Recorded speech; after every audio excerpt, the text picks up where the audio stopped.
नमस्कार दोस्तों, story by Satya Singh के नए एपिसोड में आप सभी का बहुत बहुत स्वागत है। आज मैं एक नई कहानी के साथ उपस्थित हुआ। ये हमारी कहानी जो है ये दिल्ली के पास एक नया ज़िला है, गाज़ियाबाद। वहाँ की कहानी है। कहानी बहुत ही ज़बरदस्त है। राकेश चौधरी, जिसकी उम्र 21 साल है, वो अभी पढ़ाई करता है और बहुत ही ज़बरदस्त पढ़ने में है। लोग उसकी तारीफ़ करते हैं।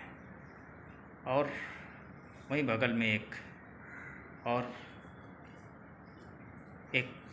घर है जिनका नाम है आत्माराम चौधरी।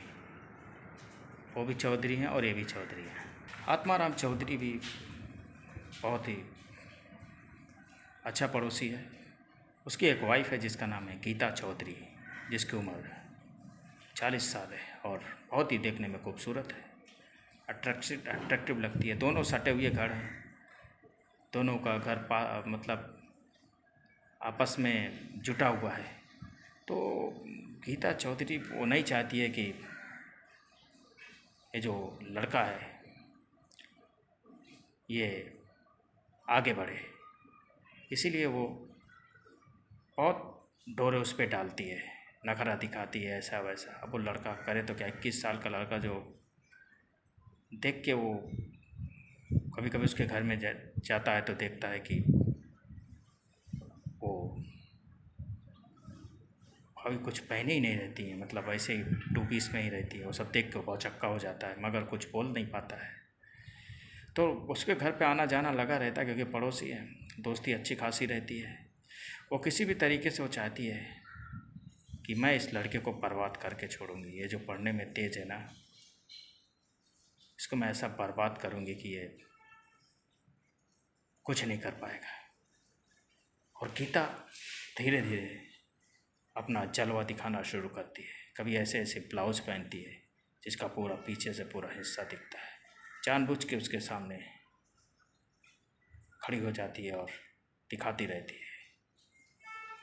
और वो लड़का रोहन कुमार चौधरी जो है वो पागल हो जाता है, क्योंकि कभी इस तरह की चीज़ें वो कभी देखा नहीं है। अभी तो पढ़ाई करता है, 21 साल उम्र है। वो देखता है तो वो अब गीता का पीछा करना शुरू कर देता है, बाज़ार में, यहाँ वहाँ।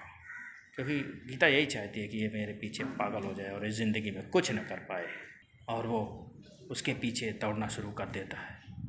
और सच में रात को सोते समय, दिन में सोते समय, हर समय उसी का वो जो ऐसा ऐसा वो कपड़ा पहनती है, वो देख के वो पागल हो जाता है। वही सब उसके सामने नज़र आने लगता है।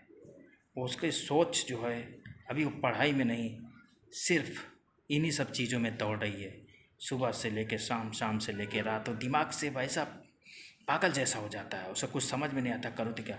उसके घर वाले भी सोच में पड़ जाते हैं कि मेरा बच्चा इतना पढ़ने में थे, आखिर क्या हुआ इससे। डॉक्टर के पास लेके, लेकिन उसे कुछ समझ में नहीं आता है। और गीता के हुस्न के जलवे में वो पागल सा हो जाता है। गीता यही भी चाहती है कि पागल हो जाए और ज़िंदगी में कुछ ना कर पाए। सोचो, ऐसे भी लोग पड़ोसी होते हैं भाई। पड़ोसी चाहते ही नहीं कि एक पड़ोसी आगे बढ़े, कुछ करे भविष्य में। अगर वो पढ़ने में तेज़ है तो उसकी आलोचना करना, ये सब तो पड़ोसियों का काम ही होता है। मगर वो लड़का ऐसा बाज़ार जाता है, ऐसा ऐसा। उसे एक दिन वो क्या करता है, फुल एकदम जाता है और दारू वारू पी लेता है। वैसा कुछ समझ नहीं उसके दिमाग में क्या चल रहा है। उसके बाद आता है, दरवाज़ा खोलता है, देखता है गीता लेटी हुई है। वहाँ पहुँचता है, बोलता है। वो जब दारू पी के आता है तो वो भी एकदम देख के घबरा जाती है, बोलता है अरे क्या कहीं कुछ कर ना जाए। उसके बाद वो ज़ोर से आवाज़ लगाने लगती है, क्योंकि वो तो यही चाहती है, उसका पति है, उसके आस पड़ोस के लोग और भी जुट जाते हैं। इसको इस हालत में देखते हैं लड़के को, तो लड़के के माँ बाप किसी भी तरह से उसे लेकर जाते हैं, क्योंकि वो पागल जैसा हो जाता है। और यह देख के गीता और खुश अंदर से बहुत हंसने लगती है, बहुत खुश होती है। और वो लड़का धीरे धीरे पागल हो जाता है। एक दिन दोस्तों क्या होता है, रात का वक्त है, वो लड़का बहुत ही गुस्से में है और वो आता है गीता के घर। उसका पति भी जॉब पे गया, तकरीबन 8 बज रहे हैं, कोई घर पे नहीं आता है। उसके बाद बाम्बू लेके आता है, उसे धोना शुरू कर देता है, बहुत मारता है उसे, ठोकम ठोक के आगे पीछे से बहुत मारता है उसको। बोलता है तुमने मुझे बर्बाद कर दिया, हाँ तुमने मुझे ऐसे ऐसे, मैं जानता तुम सब जानबूझ के कर रही हो, तुमने मुझे इस तरह से वो करा। उसके बाद वहाँ से वो भाग जाता है और गीता जाके पुलिस में कंप्लेंट करती है। जब कंप्लेंट करती है वो लड़का वहाँ से गायब हो जाता है। जब गायब हो जाता है घर पर उसके पुलिस आती है, मगर वो लड़का मिलता नहीं है, बहुत सारे लफड़ा हो जाता है।